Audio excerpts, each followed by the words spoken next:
pessoal, sejam muito bem-vindos para mais uma aula de biologia. Meu nome é Joverline e o tema da nossa aula de hoje vai ser sobre especiação. Inclusive, pessoal, a gente vai dar continuação de falar, sobre evolução. Só que agora a gente vai ver como é que se dá esses novos indivíduos, por assim dizer, tá? Então, a especiação, pessoal, é um processo, olha aqui, ó, que leva à formação de novas espécies, tá certo? Então, ele pode acontecer por macroevolução, que quer dizer, já a própria palavra já nos traz, grandes, acontece em grandes escalas. Aqui está muito relacionado com eras geológicas, espécies já que se entraram em extinção. No caso aqui, ele acontece também em microevolução, evolução em pequena escala. Nessa questão, pessoal, nessa evolução, são questões que estão acontecendo mais a seleção natural, são pequenas, acontece devagarzinho, então a gente acaba conseguindo aí diferenciar, tá? Mas antes de a gente seguir, já que a especiação é um processo que leva à formação de novas espécies, a gente tem aqui o conceito de que é uma espécie. Pode ser definida como um grupo de organismos capazes de se reproduzir e originar descendentes férteis. Em outras palavras, pessoal, só é considerado organismos das mesmas espécies a partir do momento que eles se cruzam e geram descendentes férteis, que, consequentemente, vai fazer a sua criação também, Vai gerar mais descendentes férteis. Se eu pegar um descendente, uma espécie diferente com a outra, vai gerar algum descendentes férteis? Não vai. Então, aí tu já conclui que são espécies diferentes, tá? Então, o conceito de espécie é esse. Acontece, pessoal, que há dois processos básicos envolvidos na especiação, conhecidos como anagênese, que quer dizer ana, que é para cima, ou seja, ele vai crescer aqui, ó. Gênese quer dizer origem. E cladogênese. Clado quer dizer ramo, olha aqui, ó. Tem um ramo aqui. Gênese e origem. Qual é a diferença entre os dois, pessoal? Na anagênese, é como se tem o resultado, da interação de mutação, recombinação gênica, seleção natural, tá? O que acontece aqui? É como se o indivíduo, como eu falei, sofreu uma mutação e vai gerar outro.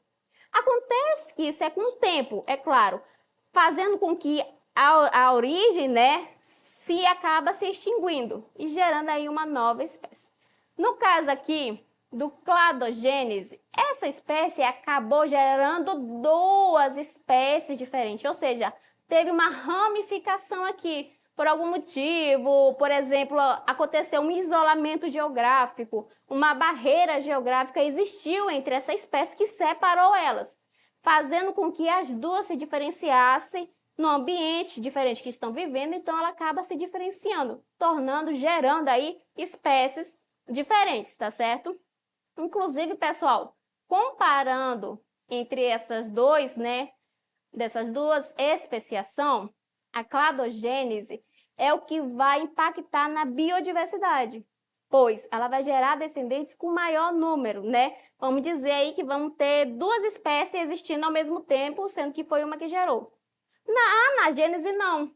Ela não vai impactar, porque a partir do momento que ela vai mudando, a outra vai se extinguindo, tá certo? Então, a diferença entre essas duas aí, tá?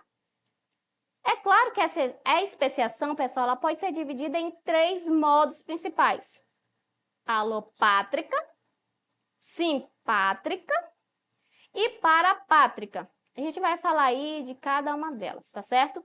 A primeira, pessoal, alopátrica, do grego allos, que quer dizer outro, que quer dizer diferente, e do latim pátria, que quer dizer lugar de nascimento. O que acontece nessa especiação? Olha só. Aqui, pessoal, a gente vai ter um isolamento geográfico. Uma espécie que está vivendo no ambiente, está gerando descendentes férteis. Por algum momento no ambiente aconteceu alguma mudança que separou elas. Pode ser a criação de um córrego, Cordilheira dos Andes, acabou aí surgindo no caso. Então, acabou por algum motivo separando essas duas espécies. O que aconteceu? tiveram aí seus momentos, né? Se cruzaram entre si, havendo mutação, seleção natural, que se diferenciou. Porque se em algum momento eu tirar essa barreira e colocar os dois no mesmo ambiente, tu acha que eles vão conseguir reproduzir entre si? Não vão, porque eles não vão gerar mais descendentes, eles nem vão tentar, né, fazer esse cruzamento. É por isso que a gente fala isolamento reprodutivo. Então, se houve isolamento reprodutivo, é alopátrica, tá certo? Acontece, pessoal, que a alopátrica ela ainda pode ser de duas maneiras. Conhecido como vicariância, chamada também de dicopátrica, ou efeito fundador, que é peripátrica. A diferença é simples, pessoal. Nessa dicopátrica, nessa primeira aqui, é porque tem uma barreira física, né, que separou essas espécies, certo? Isso aí você entendeu. Já no caso do efeito fundador, a própria espécie, ela foi para o outro lugar. Como o nome já fala, ela fundou um outro lugar, que ela se isolou ali e teve mudanças, né, que consequentemente, se ela voltasse, ela não conseguiria mais se reproduzir com aquela espécie. Então, a alopátrica é desses dois tipos, tá? O próximo modo é a simpátrica, tá? Do grego sim, que quer dizer junto, e do latim, pátria, como a gente sabe, é o lugar de nascimento. Aqui, pessoal, ele vai acontecer, é muito comum nas plantas. Por quê? Como eu falei, né, vai acontecer essa especiação, né, que é a origem de novas espécies. Aqui, no caso dessa planta, temos um trigo, que é Citricum túrgido. Uma espécie diferente que ela tem 28 cromossomos. E por algum motivo, ela cruzou com outra espécie, Triticum tauchi, né, que são 14 cromossomos, tá? São espécies diferentes e que ela acabou o quê? Cruzando entre si, através da polinização. Só que a partir desse momento, a gente sabe que esses gametas, pessoal, ele só manda metade para o outro. Então, a metade de 28 é 14, e a metade de 14 é 7. Então, 14 mais 7 vai dar 21. Só que esse 21, pessoal, é ímpar e ele é muito importante, pois números ímpares no cromossomos, ele vai deixar a planta estéril, tá? E quer dizer híbrido por quê? Porque tem a origem de duas espécies diferentes. É diferente dos animais, pessoal. Por que eu falei que ela é diferente e acontece mais nas plantas? Vamos pegar um exemplo aqui da égua e do jumento. Eles são duas espécies totalmente diferentes, mas que eles cruzam e vai gerar um descendente, que é o burro. Só que o burro, ele é estéril, ele não consegue mais passar os seus gametas adiante. Ele para ali. Diferente dessa planta que a gente está falando, ela é estéril, mas dentro dela acontecem mutações, que ela consegue sim gerar outro descendente.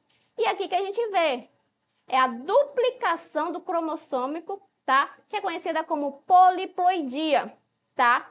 Ela vai se duplicar tendo aí 42 cromossomos. Lembra que eu falei? Ímpar, estéril, números par, consegue aí se desenvolver, dando aí origem a outra espécie, tá certo? Então, essa aqui é um exemplo de simpátrica, tá? Pode cair aí na sua prova esses exemplos aí, tá?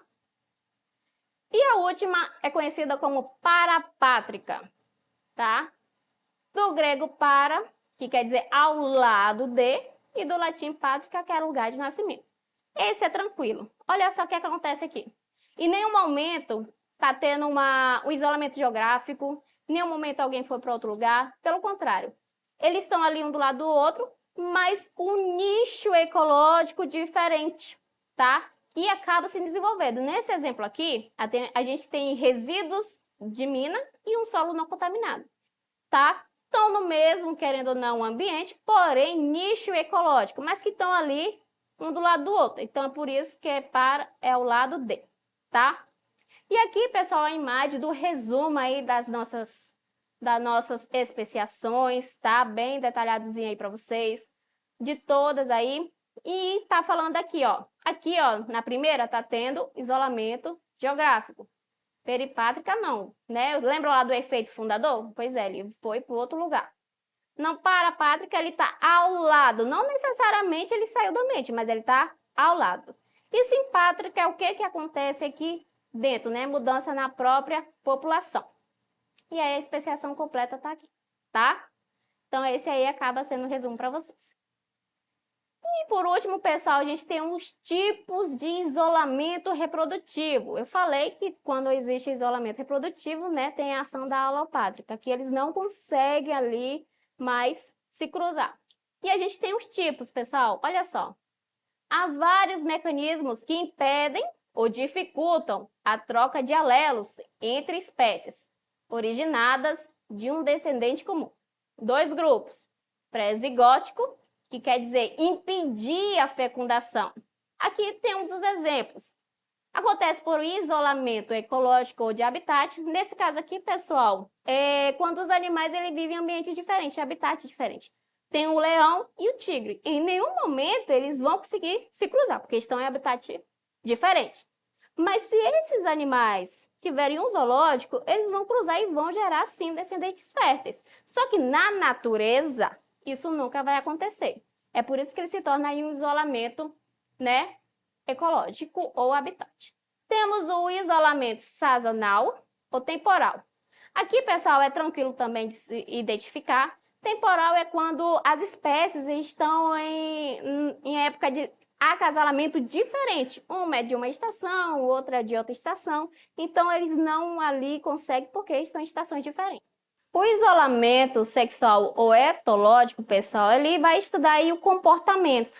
Quem nunca viu aqueles pássaros cantando, né? Aquele cântico, às vezes, é o período de acasalamento deles.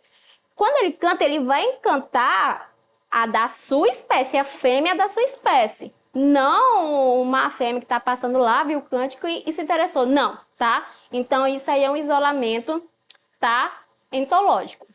Isolamento mecânico tem muito a ver com os órgãos sexuais que não se adapta aí nas espécies. E o isolamento gamético também está relacionado aos gametas, que são de diferentes espécies que não vão fecundar, tá? E no outro grupo, a gente tem aí o pós-zigótico, ou seja, aconteceu, né? É a produção de descendentes híbridos, tá? No caso aqui temos a inviabilidade do híbrido, né? Aqui, pessoal, acontece a partir do momento que os animais se cruzam, mas já na fase embrionária ele não consegue desenvolver. E se consegue desenvolver, ele já morre logo no início, tá? Temos a esterilidade do híbrido, tá? No caso aqui eu dei o exemplo, quando a égua se cruza com o jumento, vai gerar o burro. O burro, ele é um híbrido estéril, ele não vai passar adiante, tá? E temos a viabilidade reduzida do adulto híbrido também, que é o outro exemplo aí de pós-zigótico, perdão. E com isso, pessoal, a gente vai fazer os exercícios, tá certo? Isso aqui é uma questão do Enem, lá de 2018. Olha só o que ele pergunta. O processo de formação de novas espécies é lento e repleto de nuances e estágios intermediários, havendo uma diminuição da viabilidade entre cruzamentos. Assim, plantas originalmente de uma mesma espécie que não cruzam mais entre si, podem ser consideradas como uma espécie se diferenciando. Um pesquisador realizou cruzamentos entre 9 populações, denominadas de acordo com a localização onde são encontradas. De uma espécie de orquídea, no diagrama estão os resultados dos cruzamentos entre as populações. Então, a gente considera que o doador fornece o pólen para o receptor. Então, pessoal, a gente tem esse diagrama aqui. É uma questão do Enem, só que aqui a gente vai prestar atenção, pessoal, na legenda. Ele está me falando aqui já, o doador, né, que é essa linha aqui, receptor, que quer dizer que a polinização induzida foi bem sucedida. Por exemplo, essa planta doou para essa, ok, sucedida. Essa voltou a doar para essa, foi bem sucedida.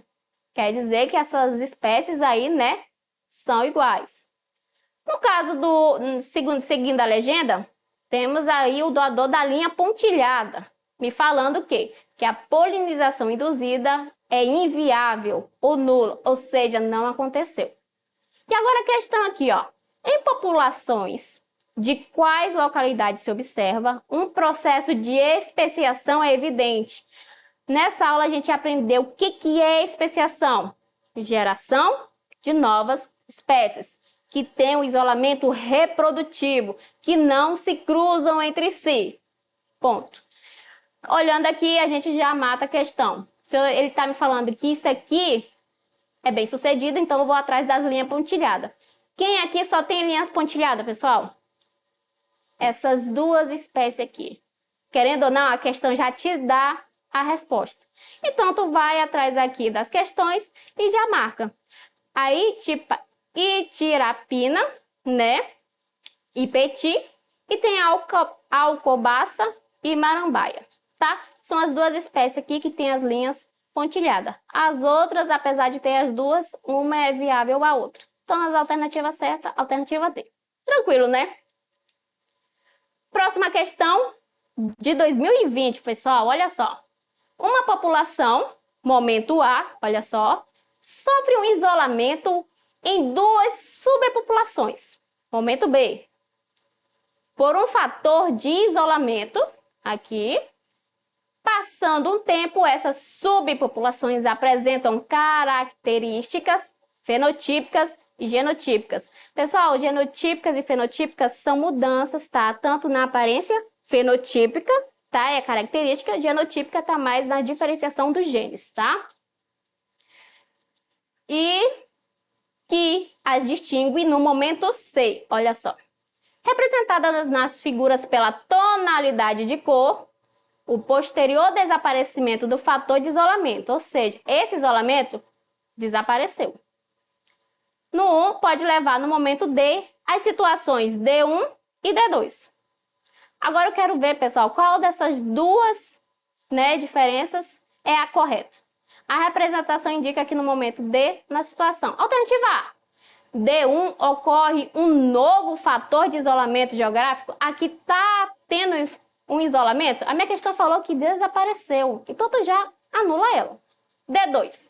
Perdão, D1. Existe uma única população distribuída em gradiente? Tem uma única população aqui? Olhando aqui pelas cores, a gente sabe que não. Já anula ela. C. D1 ocorre em duas populações separadas por isolamento reprodutivo. Opa, grande chance. Alternativa D. O D2 coexistem duas populações com características fenotípicas distintas. A D2 tem essas características diferentes uma da outra? São a mesma cores, então não é essa aqui também. Alternativa E. D2 foram preservadas as mesmas características fenotípicas da população original A? Tu acha que a D2 é igual a A? São diferentes, pessoal. Então, a nossa alternativa certa é a C, tá? D1 ocorre em duas populações que foram separadas, por isolamento reprodutivo, tá? Então, é uma questão aí que foi do ano passado. Ano passado não, né? De 2020. Tranquilazinha para vocês, tá? Pessoal, com isso, a gente encerra nossa aula de hoje. Espero que vocês tenham aprendido. Entre nas nossas plataformas para você rever nossos materiais, os conteúdos, tá certo? Então, a gente se encontra na próxima aula.